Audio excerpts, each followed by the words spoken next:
All right, let's get started. Hello, everyone. My name is Brett Batterman, and I will be your Zoom host for this meeting of the Colorado Forward Party. If you have any trouble at all, please feel free to shoot me a message in the chat, and I will try to help you out.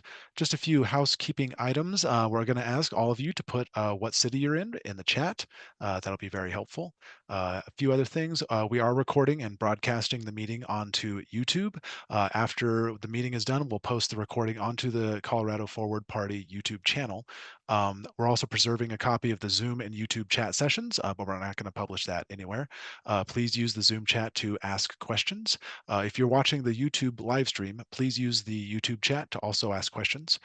Speakers are going to respond to all of those unanswered questions at the end of everyone's presentations, just to try to keep things on track. After adjourning the formal meeting, we're going to stay on just for a few minutes and show anyone how to update their voter registration with the Colorado Secretary of State's office. That's all that I have. Again, if you have any questions, feel free to hit me up in the chat, and I will turn it over to Blake, who will be our first speaker. Go ahead and take it away, Blake. Thanks, Brett. Appreciate you. Hi, everybody. I'm Blake Bigalski. I'm the Executive Committee Vice Chair of the Colorado Forward Party. I really want to take 2 seconds to say thank you, all of you, for taking the time to actually be a part of this whole situation.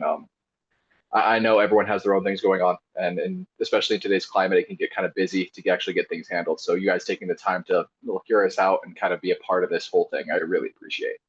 A little bit about me is I'm a wave planner is what my job is. I'm a production planner for a warehouse, nothing too special. I have one son who's 2 years old, and honestly, he's the reason that I started caring about politics in the first place, because I was looking around at the landscape that we were seeing today politically, and I knew that's not what I wanted for him.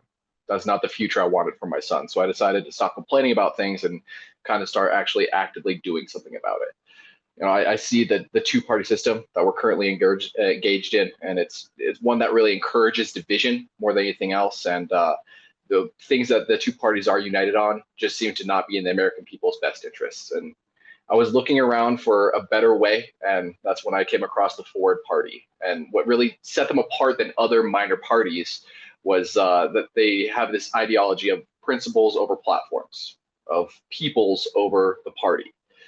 There's, of course, the respect for rule of law and the Constitution, and a big emphasis on accountability in government, which is something that's very lacking in the modern day. There's a big emphasis around collaboration, just coming around and being able to talk about issues and come to a consensus about those things in order to move forward in a more positive direction. Some people use the term moderate, and that's one term that I know that they're not. It's more about moderating, being a place where people can have those conversations and engage with one another on a civil attitude without being in the middle. It's not about being in the middle. It's about having conversations and finding the best outcome to come forward with as far as the population goes. And the biggest thing that we're looking at right now is electoral reform. I don't know about you, but I very much see how our current electoral system is skewed to keep the two powers that be in power themselves. And in order for us to move in any direction other than what they're doing right now, we need to have that electoral reform.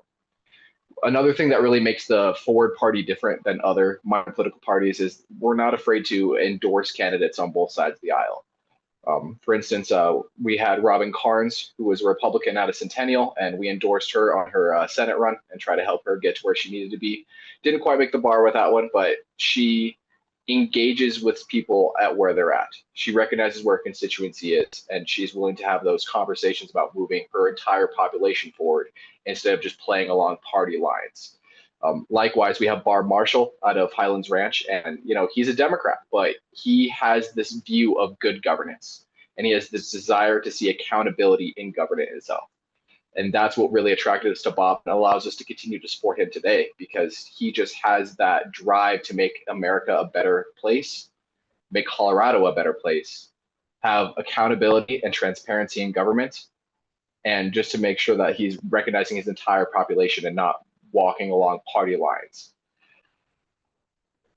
Another thing that really attracted me is you hear these minor parties spring up and then they die out super quick because they just don't have the structure or the network to really have anything happen. Andrew Yang, who was on the 2020 presidential Democratic primaries, got together with former Governor Christine Todd Whitman, who was the governor of New Jersey, and she used to be a Republican. And they came together and formed this party together, reaching across that aisle just to make sure that they were both united in that front of pushing forward on the same level.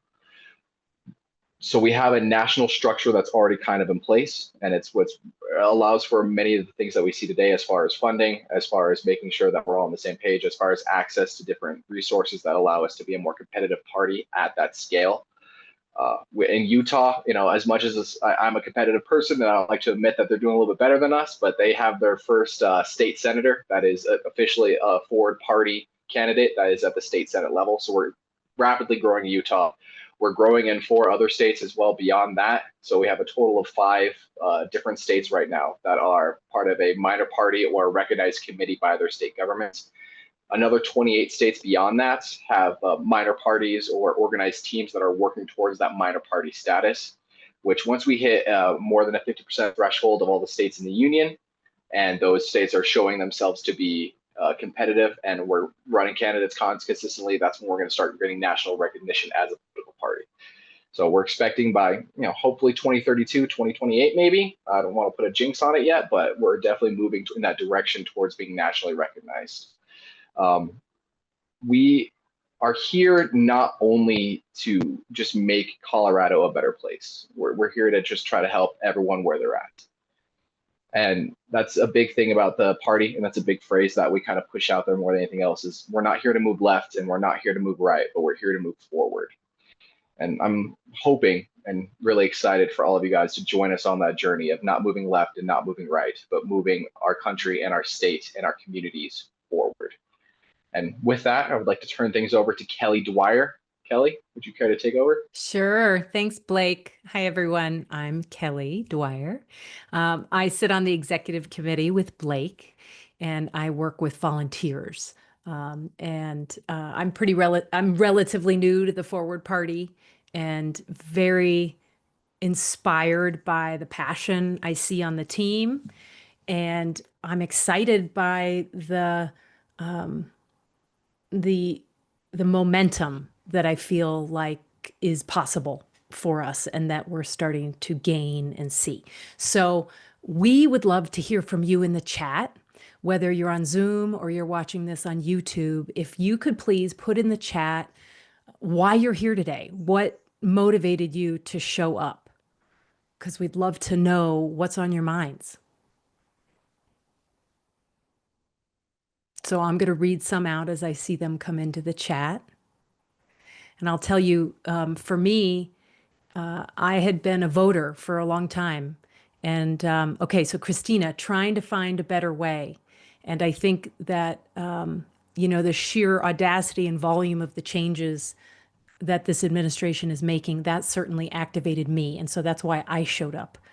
So Christina's trying to find a better way. Who else wants to put into the chat, two-party system is broken? Yeah. +1 to that, Mark. Two established parties do not offer a convincing plan for the future. I'm tired of the divisiveness, Angela. Me too. Two-party system no longer works, especially with the partisan primaries. Yeah. Yeah, the whole parties, the primaries. And Tom says, I met the man at No King's protest who had been manning the table. We had a fantastic conversation. You came feeling a bit of hope. Thank you. I vote for who I think is the best, whether Republican or Democrat. Yeah, Mary, we're all nodding our heads. Yeah, been following the Forward Party for years, but decided I should get involved. Thank you, Spencer, and do what I can to help. So you are welcome to continue using the chat Andrew, to move forward, not backward.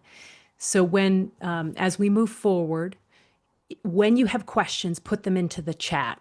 We probably won't answer them right away, but we will get to them. All right. We'll keep track of them and get to them. Eric says, Blake really said it. There's no option for those who disagree with the two main parties. Your new son is a big motivator too. Yeah. Those kids have a way of making us want to be better people.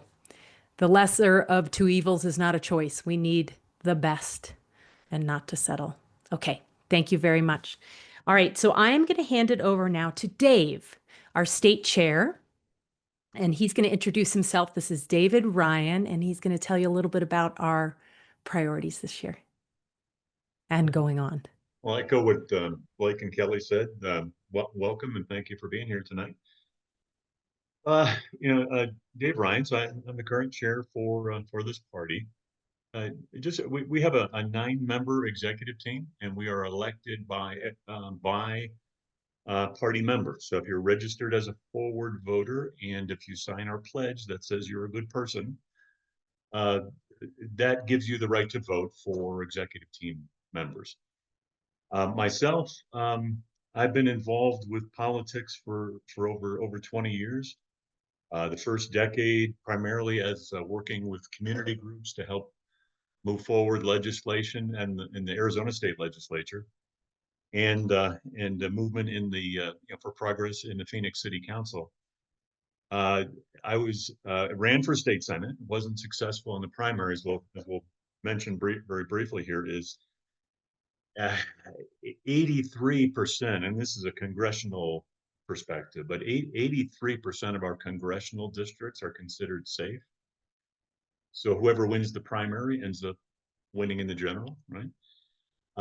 So I didn't make it out of the primary. I took 40% of the vote, but that led to the folks who supported me to run to elect me as district chair for one of Arizona's 30 legislative districts. And that put me as part of the Arizona GOP leadership team.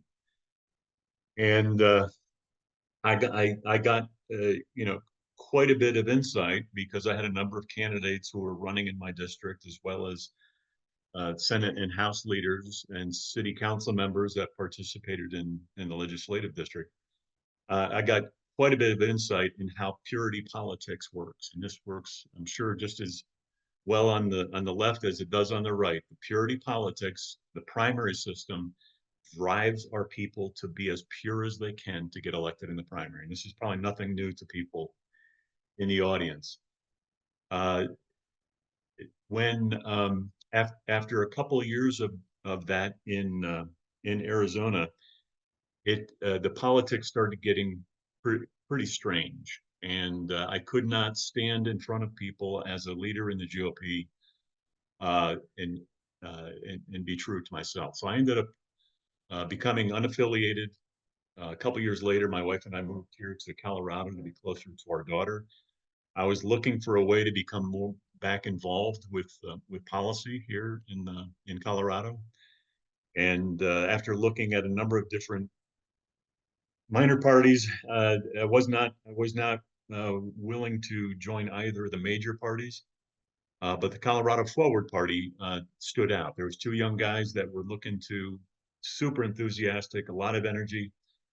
I joined those 2 as well as several other folks. We had a large number of volunteers.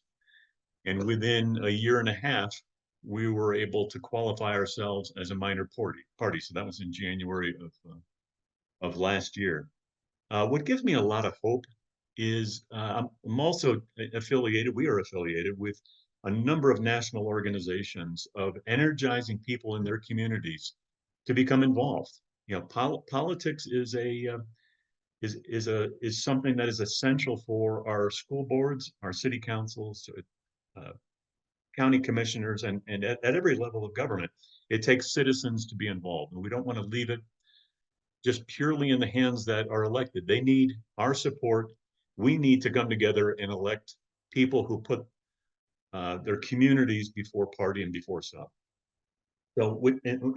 So beyond just the groups that we're connected with here in Colorado, we've got some exciting work, statewide groups coming together to work on our own Colorado politics. We have a one-party dominant system here in Colorado, and that's but we have a huge number of uncompetitive races, and we want to be here to help bring newcomers into politics, bring them into a safe space where we're not bickering all the time, but we're here to solve community problems. Let's see, Brett, we'll just go to the next slide here. And so first, we're just going to go through some of the top priorities that as a leadership team that we've put together. Next, and then I'll talk about next steps towards the closing of the hour here. This comes right out of our bylaws. We're here to create a new statewide political party with a platform centered on principles and values, human decency, political civility, data-driven discourse, pragmatism, accountable execution, and we're here to help independent-minded voters. We find, I mean, our brand is going to be much better known as we move into the latter half of this year. But as people become associated with our brand, there's a lot of people out there searching for something better, and a group of people, like-minded people who are looking for something better, and that's what this platform represents. We want to be supporting intelligent, honest candidates and official, people dedicated. That CFPC snuck in there. That is the Colorado Forward Party Committee. That's our legal name, but we go by COFWD. But it's really about having candidates and elected officials that believe in this, and we have cohorts of these elected officials and candidates working together to be civil in their dialogue. Next.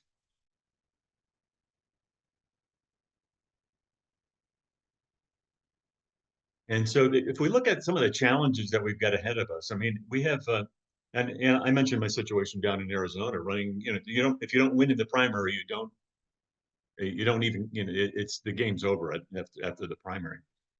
But these are taxpayer funded primaries. And the critical thing that I want folks to remember from this presentation that is the Democrat and Republican parties, the major parties, dominate discussion statewide and nationally. They statutorily control the very voting process that keeps out other players, right? But these are taxpayer funded primaries. So it's a real something that we, as a Colorado Forward Party, we want to change that.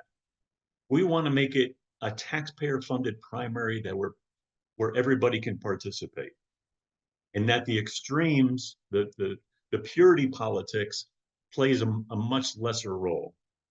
Also, everybody's familiar with the impact of too much money in our system, especially the dark money, massive amounts of money that is anonymous that enters our system, primarily domestic, but a growing amount, as you probably know, of money coming in from outside of the United States. We have candidates elected without the majority of the voters by our current first past the post system. So that's one of the reasons we are advocates for updating our electoral process, and whether it's proportional voting or ranked choice voting, we want a system that people feel comfortable with, where the majority of voters elect the winner. And also we want to be a place that people can look to. We're not going to know all the answers, but we want to be a place where that you can talk to folks on this team and trust who we are, that we're just who we are. And we want to encourage that in our media and in every candidate that we endorse or who runs as a forward candidate. We want people that help educate their citizens of why they chose certain policy decisions, why they voted the way they did, and that voters will trust their politicians in that respect. And then we want to create safe spaces. We have many wonderful candidates. The candidates that we have endorsed are awesome, and we've met many folks that we truly believe in as representing those principles I mentioned. But many people are reluctant to step into the political arena, and we want to be able to create a safer space for pragmatic people to come into politics and represent their communities. Next. So some top priorities. We've got to build our candidate pipeline across all levels of government. This year, it's about school boards and municipal elections. Next year, in the even years, it's the partisan elections, where you get into the county elections, legislative and statewide races, and congressional. And there's a state or U.S. Senate race open for next year as well. We want to build our community organizer community. These are folks that are willing to, do a little or even do a lot in terms of spreading the word in their community. Just hold coffees, attend, represent forward at a community event, for example. And then eventually, and I'll talk, let's move forward here on Brett. And I'll talk a little bit about that when I put up a map here. So we want to be able to develop cohorts of forward folks in various districts around these community organizers, so that we actually have county chapters as part of the forward party. We're brand new. We're just getting our brand out into the public view and what we're about. And it's about building capacity where we actually have influence at school board, municipal, state races. So we have a goal that in the next 6 months, we want to build up to 1,000 registered voters. We're currently at 360. And I'll show you a map of what that looks like in a moment. And I'm going to, everybody on the call here, if you're at all interested, we just really encourage you to register as a Colorado Forward voter.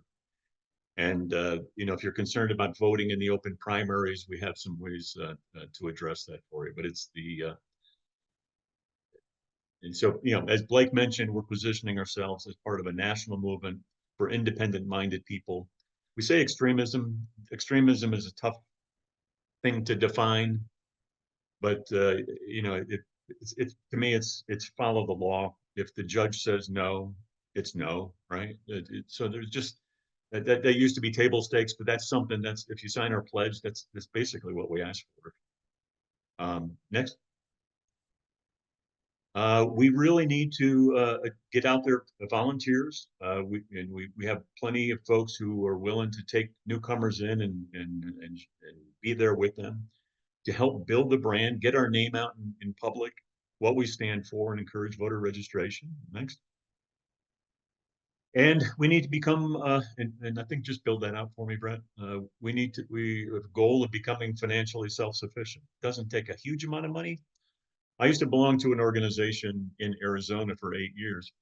We had 10,000 small donors, $5, $10 a year, maybe monthly. But those numbers provided credence to the organization, and larger donors, larger capacity donors, who believe in our vision and in our message. They want to see membership. They want to believe that there's a movement that they can put their money behind. And so that's why it's so important just to be, even if you don't have the capacity to donate $5 or $10 or $20 in a year, being registered as a voter or being part of our membership is so important to help validate the organization so those larger donors can come in. Next. And just a brief map. Next.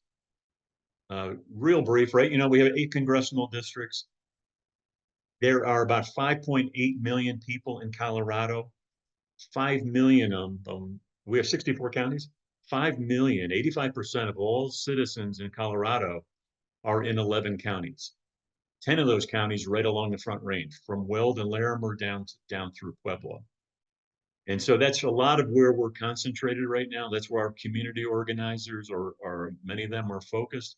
We've got a wonderful organizer out in Mesa County, Wendy, who's on the call here. Many of you probably have received an email or a call from Wendy. But between Mesa and the 10 counties that we've identified here on the Front Range, again, 85% of the folks. There are a couple special counties that would love to get into if we had the people to reach into them. And certainly anywhere there's a candidate in any of these smaller counties, if there's a candidate who wants to be part of Colorado Forward, we want to meet with them and help them do that. So next. And next. This is kind of a kludgy slide, but the basic message here is we have an odd year, even year cadence for elections. So we're in 2025. You look down at the bottom of that 2025 column. We've got a lot of municipal elections, a lot of school board elections. We certainly can't be active in all of those, but in the communities where we have people and we have candidates, we are focusing on those school boards and municipalities. Next year, a lot of statewide races.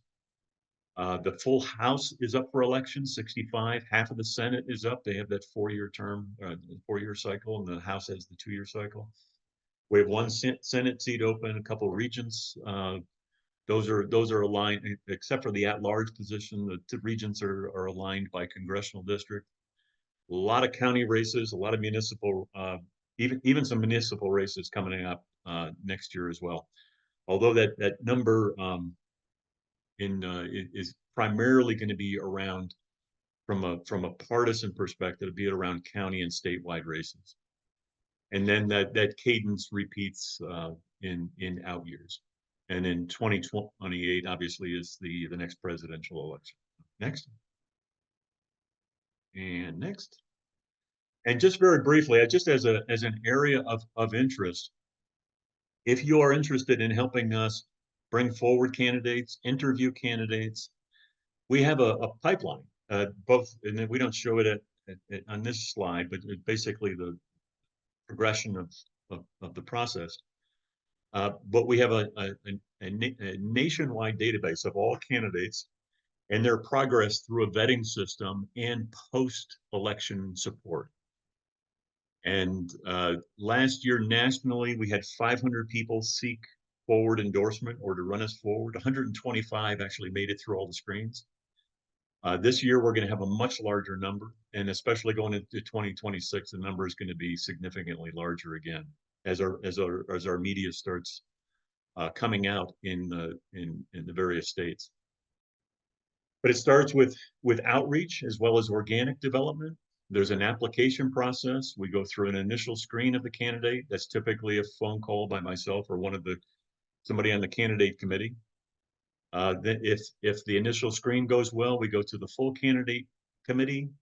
We then forward that, we call it a rubric, which is about that candidate, about their competition, their funding, their potential. And then we have the EC is our executive committee, would seek their approval to recommend moving it to a national level. The national team basically does an in-depth vetting. And if they approve that candidate, we then roll out support as we're able. As I mentioned, we're a small team here, so we roll out the support as best we can. We had 2 early municipal elections in Colorado, Grand Junction and Colorado Springs. We endorsed 3 candidates in each city. 2 out of the 3 won in each city. All 6 candidates were great, I thought.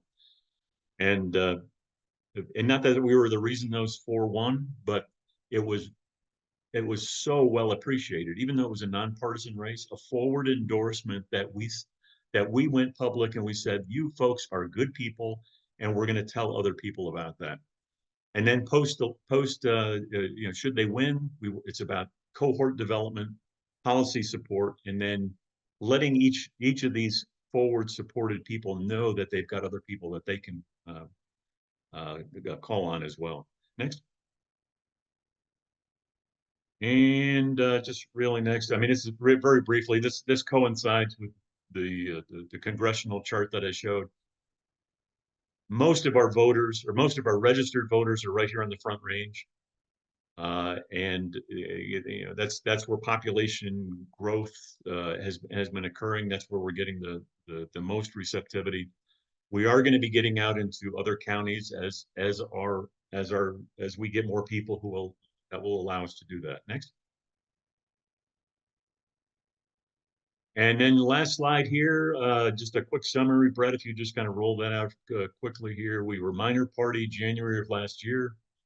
We endorsed and ran 18 candidates in November, both as forward, unaffiliated Democrat and Republican. As I mentioned, 4 of our 6 candidates in April won their races at the municipal level.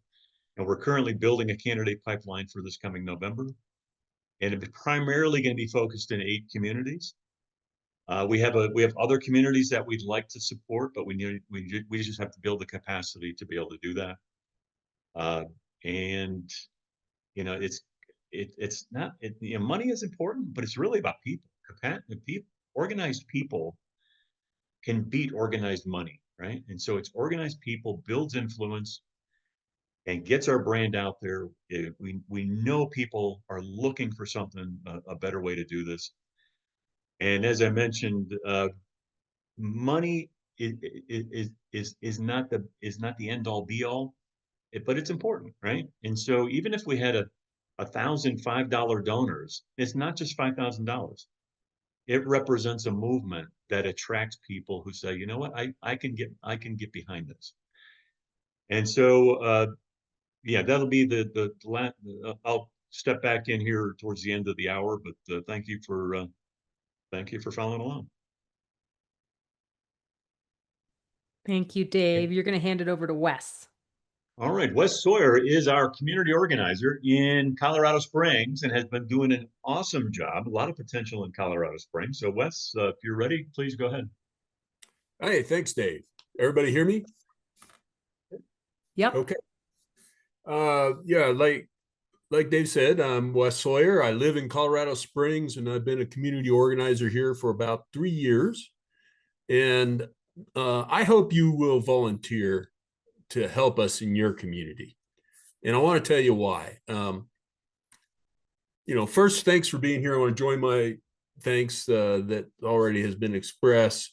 But it says a lot about who you are that you are here. It says you care deeply about your country and that you want to do something to preserve it. I doubt many of you would disagree with me that we are in the midst of a great national crisis, and a crisis, the depths of which we don't know for sure how deep it's going to go. At the very least, it's safe to say that you're unhappy with politics in our country, and you want to do something about it. So I commend you for that. But if we're going to do something, we have to know what we're going to do. And if you know what to do, if you want to know what to do, you must accurately identify the problem. So let me ask you a question just to start thinking about that. I'm sure most of you are already have thought about it at great length. But let me ask this question this way. When did you become unhappy with our politics? Another way of asking that is, how long have you been voting for the lesser of two evils? And several of you in the comments have already alluded to this as one of the things you hate, right? So these are all things that motivate us to want to do something. But the important thing about thinking about these questions is that it helps us to avoid fixating unproductively on personalities. And our politics seem so irreconcilably divided because over the last 40 or 50 years, the two parties have increasingly and intentionally sown the seeds of division. And in fact, their business model could be characterized by one word: divide. That's the business model of the two major parties, the legacy parties. Division pays and it motivates. The companion of division is fear. And as you all know, fear and division, in our politics, fear and division motivate the politics, the donors, the special interests, the volunteers, the media, the voters. They have slowly built the political rules to create the political duopoly. Dave was just talking about this, and others have mentioned it as well. And the duopoly is the problem. That's where I'm going with this. The duopoly is the problem. It's not any particular politician. And that's the great objective of the Forward Party, is to dismantle the duopoly and to create a political space for the vast majority of Americans who want to work with their fellow citizens, find solutions to problems, and get things done for the good of the nation. So I'm going to give you a book recommendation because I always do that. A really good book to kind of explain why our politics is broken, how it got that way, over the course of the last several decades is The Politics Industry by Catherine Gell and Michael Porter. So those of you who are readers, I highly recommend that. It's a bit dated today, but really what it's about is describing how we got to where we are. It's a very good historical recounting of all of the ways that the two parties have worked together to create the duopoly.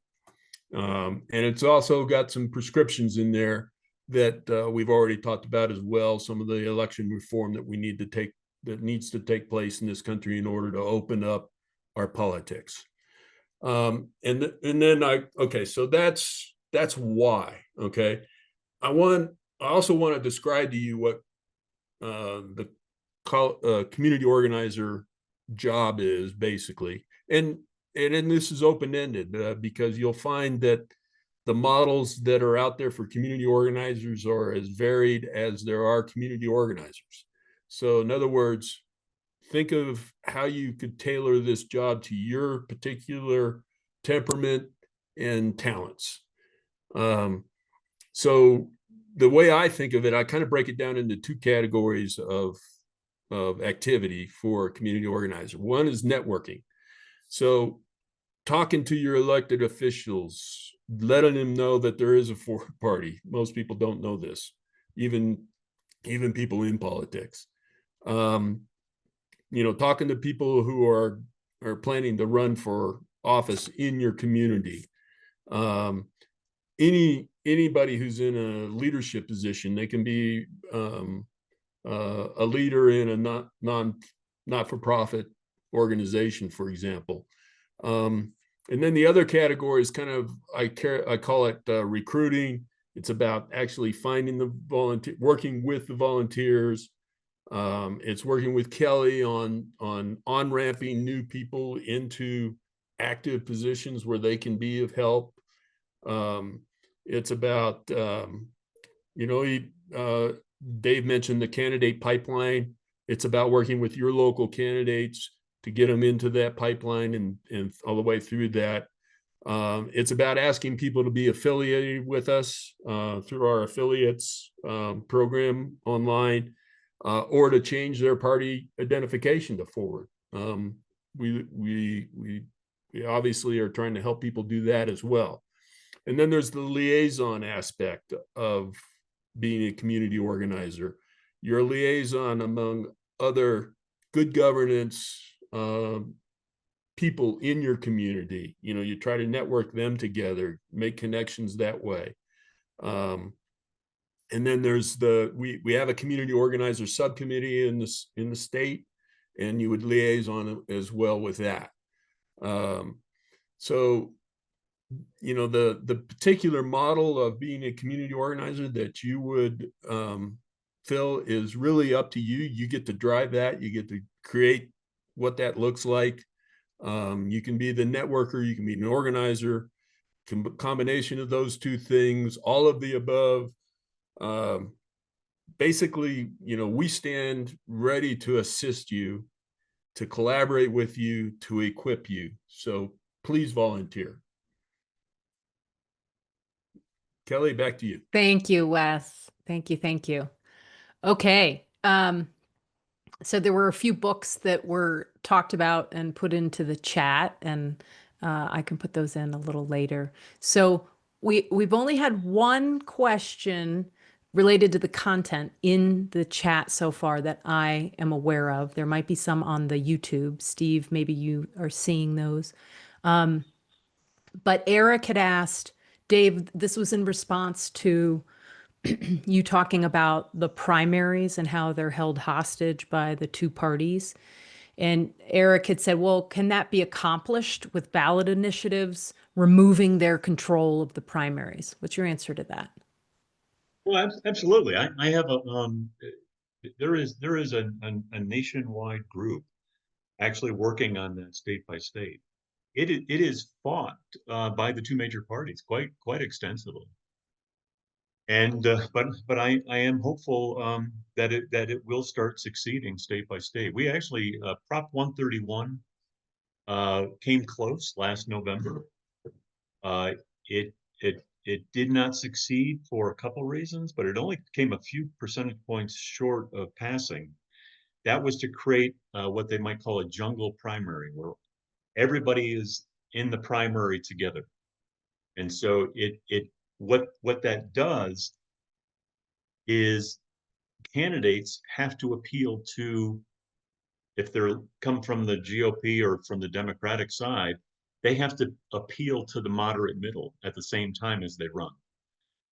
The open primary system totally changes the dynamics, and the purity politician won't succeed in an environment where the moderate middle is involved in this election. So open primaries I think have a are a solution. It's something that I personally support. Our team has supported it in the past, and I think it will come back either next year or in a future cycle. One of the lessons learned from 2024 is there was a ranked choice component of Prop 131.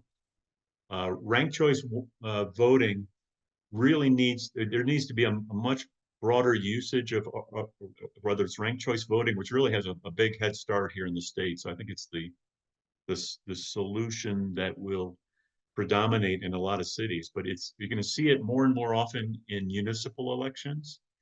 And as people get familiar with ranked choice voting, it's really not that hard. People have portrayed it as super complex. It's not. As people get experience with it, an open primary and a ranked choice voting component of the top 5 winners out of the open primary really helps address getting getting candidates who appeal to a broader cross section of voters in the primary, and then in the general election, which would be, say, a ranked choice voting, we want to assure that the winner comes out with the majority of voters supporting them. And if I have the time, Kelly, just a quick anecdote, which just, you ever get a hairball, right? And it just bothers the heck out of you when you hear it. So, and not an opinion on the outcome, but in the second Trump impeachment, there were 8 Republicans in the Senate that voted to convict. 4 of them knew they were going to retire the next year, but 4 of them stayed on. All 4 of them came from open primary states because they were elected by the GOP, and they appealed to the moderate middle.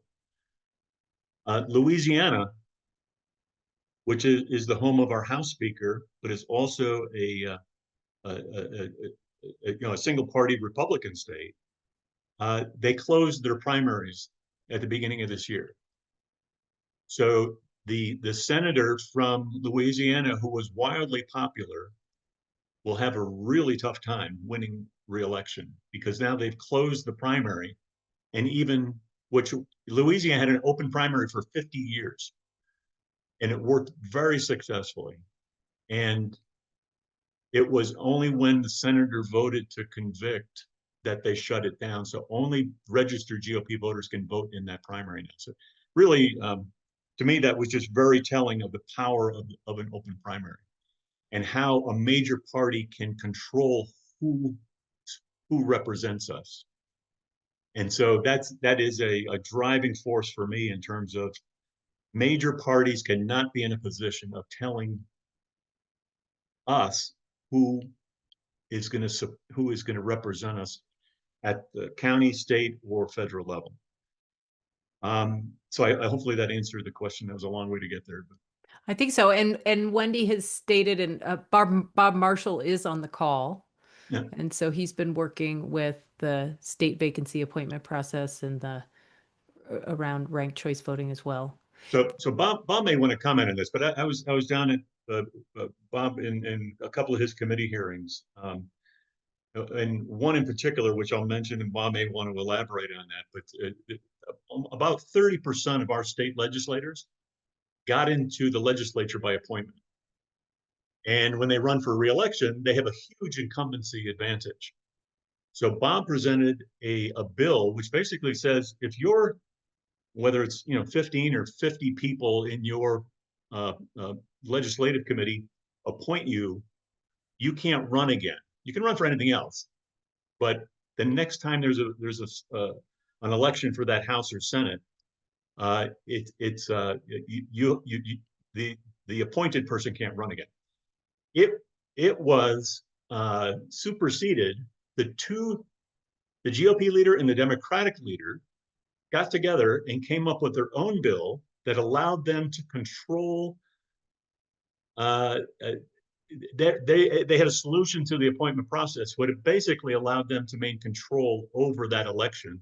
They actually created a separate partisan election for a defined set of criteria. And to me, it was just it was, another one of those moments. I was like, Bob had a very simple solution. It was no cost. And the leaders got together and said, no, we're still going to control the process. And I don't know if Bob wants to comment here. I think we might have a minute or two, Bob, if you want to come on. Brett, could you, I can't see if Bob wants to come on or not. Did I just get unmuted? Yes, you did. Yeah. All right. Yeah. So, yeah, but I wound up, for those who are new to this, I actually, a former Speaker of the House, I was very close to Terrence Carroll, former Democratic Speaker of the House, was working very closely with the Forward Party to get them set up in Colorado, and mentioned to their national people he had the perfect guy for the party. And meaning me, contacted me, said, you ought to talk to these people. You already are doing what they want you to do. And I looked into it and said, hey, yeah, this is kind of a pretty good match. I'm the first Democrat elected in Douglas County in more than 60 years, but I'm the most conservative Democrat in the state house. So I'm this weird platypus down there. I'm a big believer in doing what's in the best for the whole general interest and not just partisan politics or narrow interests. Um, so I've been working real hard on commissioner election reforms because we have some real serious issues with that in the counties, especially with these at-large elections that I could go on for 30 minutes on the history of the abomination that these at-large local elections are and how they're used to keep down political minorities. Doesn't matter who the political minority is. But coming from Douglas County, I could see it being used against the Democrats in my suburban area in Highlands Ranch. But it was my own party, the Democrats in Larimer County, Boulder County, Adams County, and Jefferson County that keep killing reform because they like having the power and abusing it. And unfortunately, when I've brought some of these issues up to even like the Attorney General on real shady stuff that goes on in Douglas County, and I'm like, you probably ought to look into the sheriff's office. This is really troubling. The response often is, well, what you need to do is organize and take over the sheriff's office, and then basically you can abuse the power then. And my view always has been nobody should be abusing the power. We should have a transparent, good, strong system that everyone can trust. So I don't want to bogart all the time, but yeah, I really appreciate what the Forward Party's doing, and hopefully you can get some traction because at the end of the day, if you can't win an office, you can't get anything done either. So. Right. Appreciate you, Bob. Thank you, Bob. We have another question from Christina, and there were several people who responded, but I'd be curious to hear one of our longer term Colorado Party leaders talk about this. So the Forward Party is starting to attract a lot of trolls in comments online, which the good news means that we're getting attention. What is the recommendation for responding or not responding to negative commentary? Do you mind if I take this one, Kelly? Go for it, Blake. Awesome. So that was something I ran into very early on because against all recommendations, I read the comments a lot. I love reading comments just to get a feel for where people are at and understanding what people are saying. And I find the best interaction to have with those people is they're going to be negative no matter what. But if you send out that message that everyone can see, that you're just trying to make that connection, you're trying to be positive, you're trying to find a solution, people read into that, people see that. And that is the best representation of what we are about as a party. And so those troll comments may come in, but you just got to come back at them with a very serious and very honest demeanor, which is trying to unite and like build a bridge. And every once in a while, you will actually make a connection with someone and be able to build that bridge into something more. Thank you.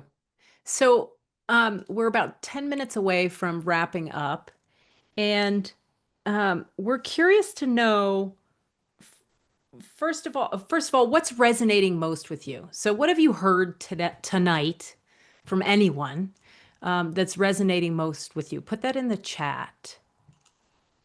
And executive committee members, you can put something in the chat too.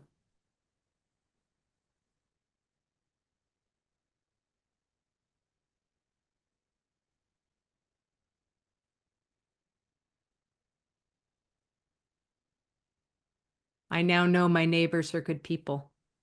That's nice. I definitely felt there was a lot of energy around ranked choice voting and primaries. There seemed to be good responses to that. Nobody should be abusing. Yes, Pam, nobody should be abusing the power. What's that saying? Power corrupts, absolute power corrupts absolutely. The shared common goal of something better. I love that folks want to get involved. Oh, that's you, Wendy. Get in touch. Measured steps in RCV, values and ethics for public good. Forward people try to model the behavior they want to see in politics. Vetting of candidates. Yeah. That there's an alternative to the two-party system. Open primary, and we should all be able to disagree without violence. We're sitting here just complaining about the status quo. Complaining does nothing. Taking action does. Oh, we aren't just sitting here. Thanks, Eric. I was going to say, we just were at the No Kings rallies. Major parties aren't going to implement ranked choice voting. It's up to the rest of us to make that happen. Absolutely. So as we think about maintaining the momentum, we want to know, what do you want to learn more about? What kind of, what topical events, what topics would you like to know more about? So throw that in the chat, and we're going to save this chat record, and that's going to help inform us as we develop more programming and events and work with you all, who some of you are already raising your hand saying, hey, I want to help out. Okay. Yeah. Yeah, Joseph wants to get involved. Yes, Dave.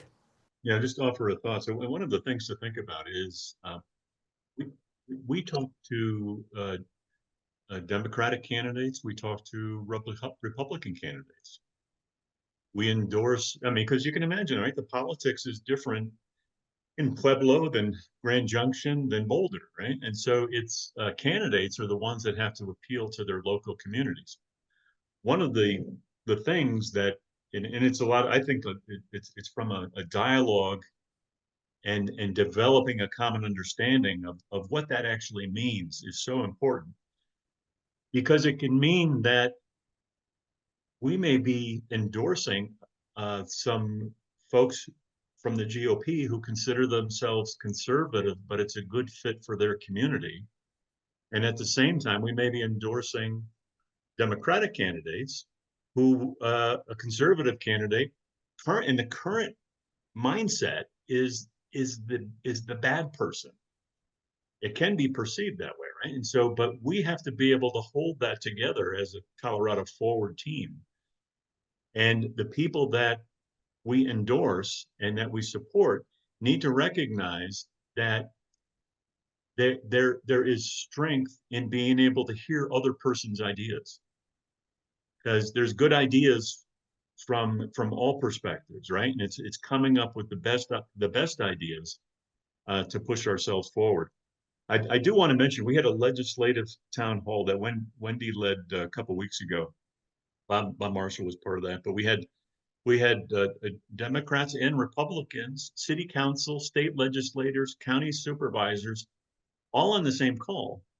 And I thought it was very well received by county and city, talking with their legislative partners and talking about policy impacts at the local level and what it actually means to the mayor of a small town or a city council, what that policy impact means. And so that's the kind of discussion that we want to be able to create more often as a forward party, because we're going to be endorsing people from left, right, and center.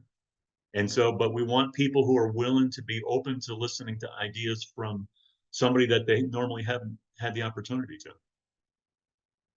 Okay, thank you. Can you bring us home with next steps and then hand it off to Steve? Sure will. Yep. Okay. Okay, just one little slide and a couple you might have to close something you need to ask, right? So we have a big task in front of us through the rest of this year and going into 2026. If you'd be interested in working with our candidate team, uh, uh, we would very much appreciate that. We've got a half a dozen people now. We'd love to double that number, just to be able to reach out into different communities. Uh, would I'm just ask it, right? Would if you're not a forward registered voter right now, would you consider doing that? It's a simple process. I'll hand this over to Steve in a moment, and he'll walk through how that works. It's just simple. Get on the Secretary of State's webpage and change your registration. To be a voting member of Colorado Forward, you need to be voter registered as Colorado Forward, and to sign our pledge, which says you're a good person, you'll follow the law. And if you are interested in volunteering, some people prefer working behind the scenes. Other people are comfortable being out in front, being out in public, or even talking to candidates and talking to elected officials. And everywhere, if you're supportive of Forward, you're not ready to be a volunteer, but please, just if you believe in what we're talking about here, if you would mention to your friends in contacts that this Colorado Forward team is something to look at, send them to our website. Bring awareness to Colorado Forward, because awareness allows people who are searching for something better to find us.